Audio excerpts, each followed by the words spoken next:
The following is a transcript of a conversation between Matías De Stefano, referred to as me, and his higher self, referred to as I am. 29th November 2020. Abortion. Me. When the pressure is too much, many prefer to leave. As I said myself, many times I thought about ending everything, letting it go, eliminating life as an agent of pressure. It is the contemplation of death as its counterpart, like lightness, liberation. It is logical that many people find liberation in death, when others see in death the end of that push of pressure to advance in life. I am. They are two types of people, and within these groups there are subgroups. First are those who see death as an end, and those who see death as a beginning. Among those who see death as ending, you can find those lovers of life and those fearful of what happens next. In the group of those who see death as a beginning, you find those who detest life and its pressures, and those who recognize that life is eternal and continues even after death. Many see death as the solution to their problems, and many as the reason for their problems. Me. Yesterday I talked about suicide, and it's a sensitive issue because many people have committed suicide or want to do it, and their loved ones do everything to prevent it, or they don't know what to do once it's happened. I am. First of all, it is important to remember that dimensions and all existence is a projection and expression of a mind that we share among all. That said, we can understand that all reality is the construction of a thought. You live according to your beliefs or limitations. In the third dimension, living according to beliefs and limitations is very strict and exact, because it depends on very rigid and determining patterns of a collective mind that is not in the brain, but in the atomic organization. Many times it is believed that thought is something human or mammal, and that intelligence occurs in the neuronal synapse of the brain. But no, the intelligent mind is at the molecular level, where atoms are intelligently arranged and shared. Neural thinking is one of the many evolutionary developments of this molecular intelligent mental order. This means that when they say, "You are what you believe in yourself," if you change your thinking, you change your reality, it is not as easy as it is painted. There are many more factors to contemplate, and one of them is precisely to recognize that the mind does not start from the ego, but from the cosmos, order. It is necessary, then, that the thinking mind, the reactionary emotion, and the wandering body combine with each other in harmony and coherence, so that your life really transforms according to your thought.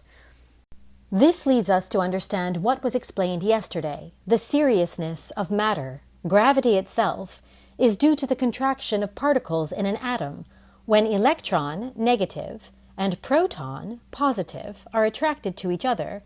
There is greater pressure, more transformation, more speed, greater perception of time.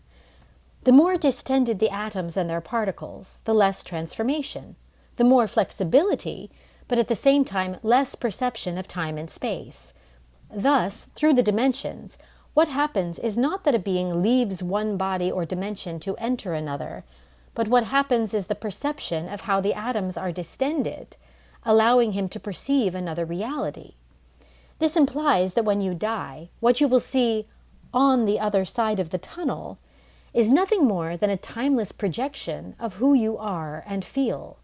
Thus, the conditioned realities of the third dimension expand into timeless realities of the fourth dimension, where a person lives without transformation, and in an appearance of eternity, processes similar to those lived and created in life. Me. Everyone has their own heaven and their own hell. I am. That's right.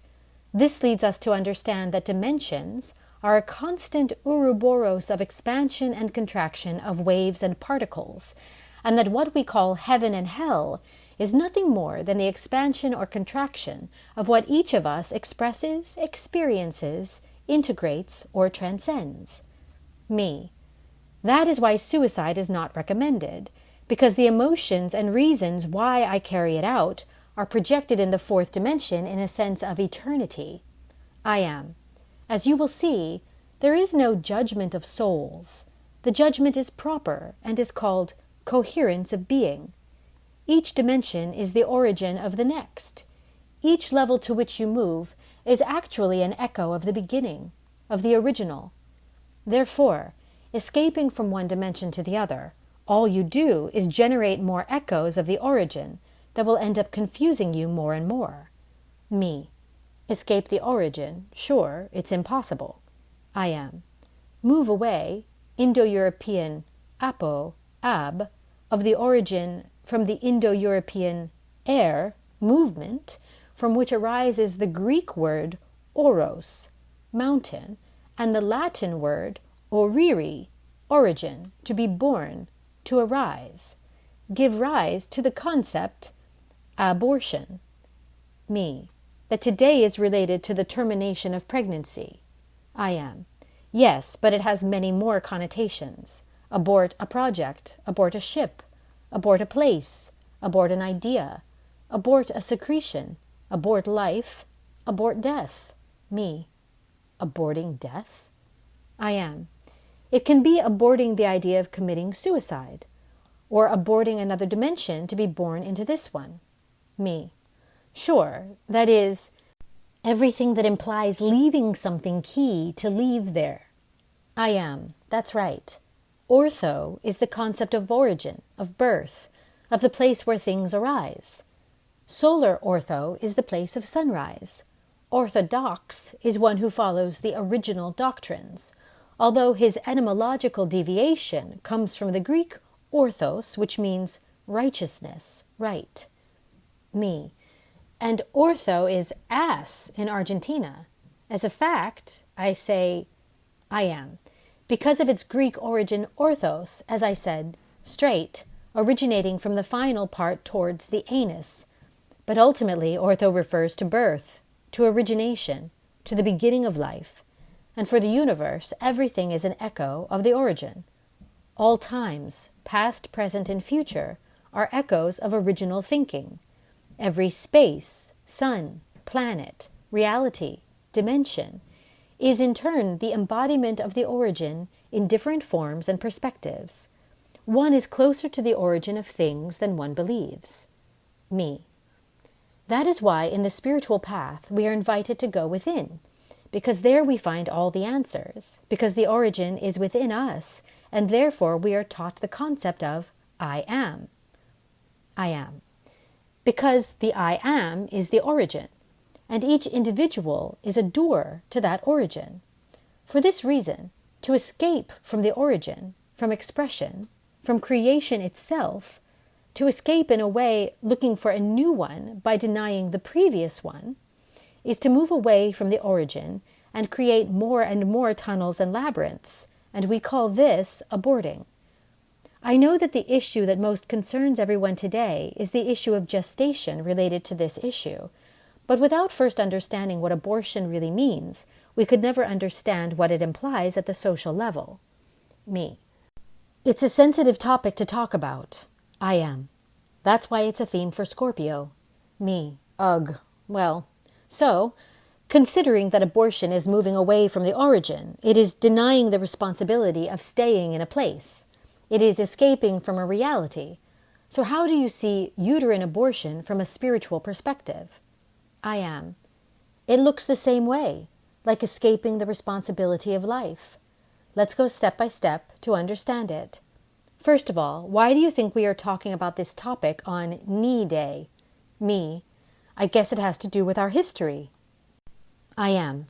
To be born and to die after each generation in the history of a group, clan, family, society, culture, is a constant abortion. It is to advance, leaving something behind. Every time we change a way of thinking, going against our family or socio-cultural beliefs, we are aborting in thought. Every time we break up a relationship and keep moving forward, we are aborting on an emotional level. And every time we leave a place, the responsibility of a family issue or a project, we are aborting on a physical level.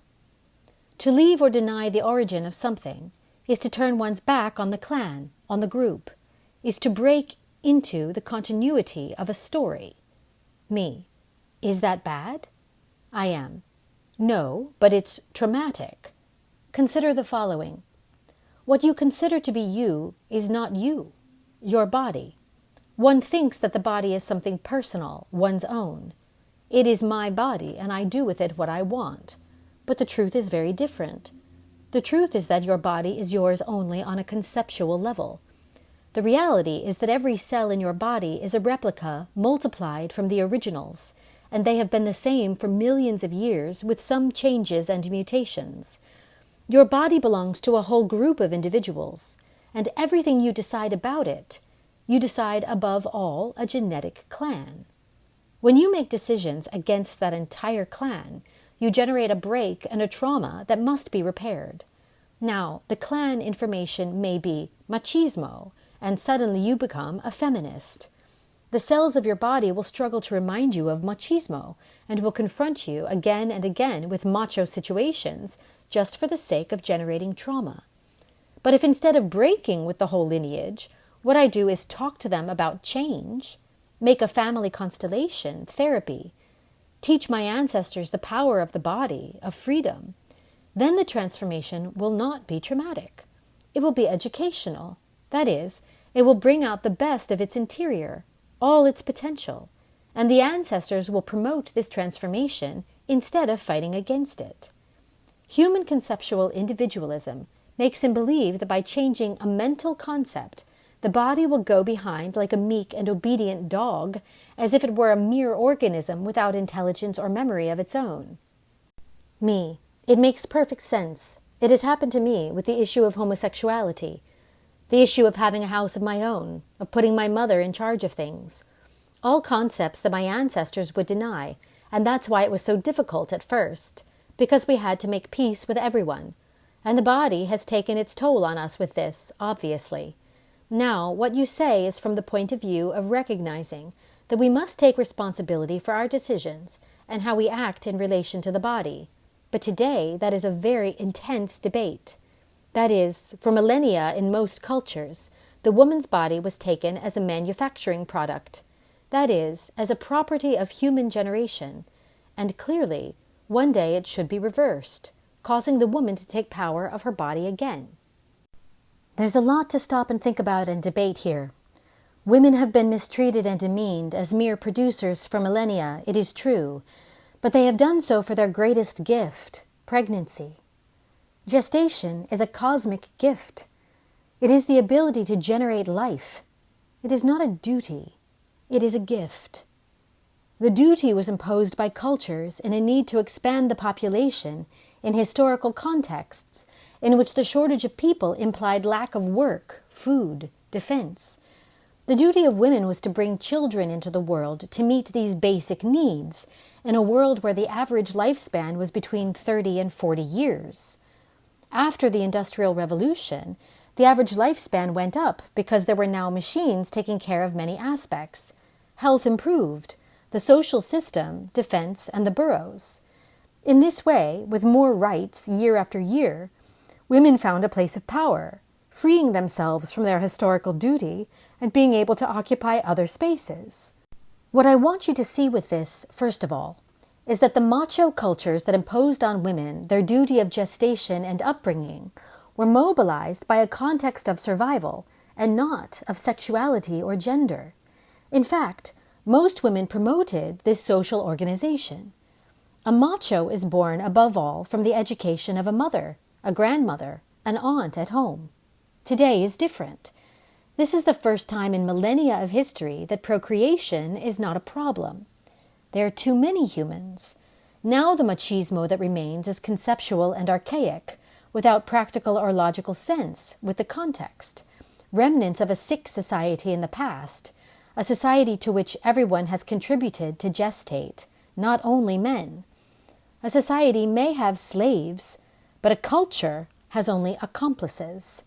This leads us to that, in the reversal of the duty of gestation, the woman claims her body as her own, as a temple on which she can do what she wants. And here's an error. When two live in one house, one cannot decide on the other, or it is called a dictatorship.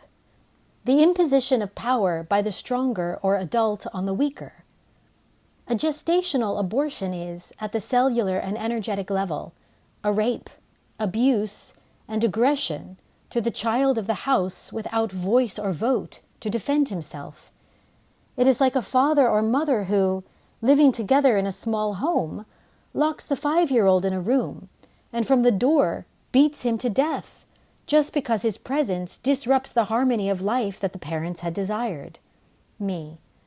That image is too strong, because a 5-year-old child is not the same as a gamete, that is, a fetus, or a zygote, much less, that is just developing. When does the soul enter the body? I am. The soul is energy, and it is always in all things. You could say better at what moment the soul recognizes itself integral with all its active chakras. That occurs around the 2nd month of gestation in a human. Before, the soul is also developing, but both spirit, soul, and body coexist at all times from the sperm and the egg. The origin of life, remember, is life itself. We cannot debate the origin of a life or a person, because the history and information of a being is eternal. A mutilated zygote or a child beaten to death, or a murdered adult to the universe, possesses the same energetic charge. Me. So, I am. Now let's go to the mental plane. On the mental plane, there is only the perception of things. If I don't see it wrong, there is no load of negativity. Abortion could be interpreted there as a simple self-defense mechanism to continue with individual life. That is, from the mental plane, abortion does not exert a karmic weight. It is a decision of its own, of self-regulation and self-determination. Me. So from the mental level, unlike the emotional and physical, abortion is not frowned upon. I am. Exactly. In the same way that an asteroid destroys billions of years of evolution in a matter of hours, as happened 65 million years ago with the dinosaurs. In the same way that a plant needs months or years of development to bear fruit, which are harvested to be eaten in just 15 minutes on a family dinner plate. In the same way that cells die every day, giving rise to new ones. In the same way that a storm, a hurricane, a volcano, destroy an entire region to release a specific tension. The cosmic system has no morality, only generation or release of tension. Me. So, abortion yes or abortion no? I am. It depends. There are 2 types of abortion, the unconscious and the conscious. Me. Conscious abortion. I am. Unconscious abortion is one who considers that by ownership of her body, she can do with life within her what she wants, being completely irresponsible in the management of pregnancy. I refer to those people who find in abortion an escape from their inability to manage sex as a responsible adult, using forecare as the many types of controls that exist today to prevent pregnancies as well as diseases. Care and prevention begin in sexual intercourse, not pregnancy, and this shows the lack of education in relation to life and taboo. So many years denying sexuality has led people to not know how to take care of themselves, to not talk about the subject since childhood, not knowing how to identify abuse, rape, and not knowing how to manage intimate relationships. This is what leads to the desperation of so many women who become pregnant and decide to have an abortion in clandestine clinics due to scarce resources, fear, or shame. On the other hand, conscious abortion implies recognizing that such pregnancy can provide a dis-ease, both in the mother and the baby, or that the embryo has been the product of a rape that causes psychological damage to the mother and problems in the baby. Conscious refers to the fact that there is a logic by which this resolution, born of a conflict, is sought, and not of irresponsibility. Me. Therefore, abortion, from the point of view of body and soul, generates a karmic weight that will be repeated again and again, dragging down the history of an entire clan, generating long-term damage, while for the mind, it is a resolution of conflicts and tensions. And within this, there is irresponsible abortion, which would imply abandoning life for a desire, while responsible abortion would be in leaving life for a logical circumstance of rape. I am. It's important that we get out of political and philosophical debates to solve this problem, if that's what we want to talk about. There are women who are suffering from abuse, shame, and fear, who need help, and abortion is one of their ways out. And there are many others who, in the quest to regain control of their lives, have taken up the banner of abortion as a form of liberation. On a large scale, it is as if Spain had decided to abort its colonies without taking responsibility for its inhabitants, sending them to death. Me.